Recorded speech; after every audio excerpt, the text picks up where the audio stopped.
Welcome to Burlap Teachers. Enjoy the video. You start by signing into both OneDrive and Google Drive using your Microsoft and Google accounts. Enable two-step verification for security. Once signed in, install the desktop and mobile apps so you can sync folders locally and access offline. Make sure to grant folder access and permissions during installation. Choose a clear folder structure. For example, Work, Personal, Share, because consistent names prevent duplicates later. Now open both sync clients and confirm they are running before you move files. Now focus on syncing and organizing.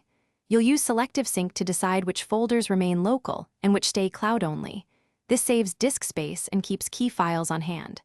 Next, move or drag your folders into OneDrive or Google Drive desktop folders. That triggers automatic sync. Once done, set up shared folders for collaborators and adjust permissions. For large uploads, compress or rely on the desktop app so transfers resume if interrupted, and label files consistently to avoid confusion. To finish, verify sharing and backups.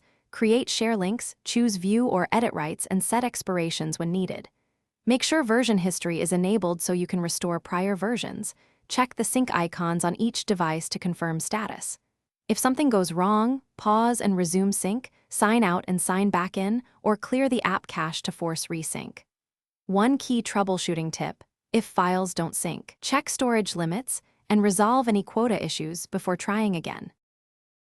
Thanks for watching. Consider subscribing if this video helped you.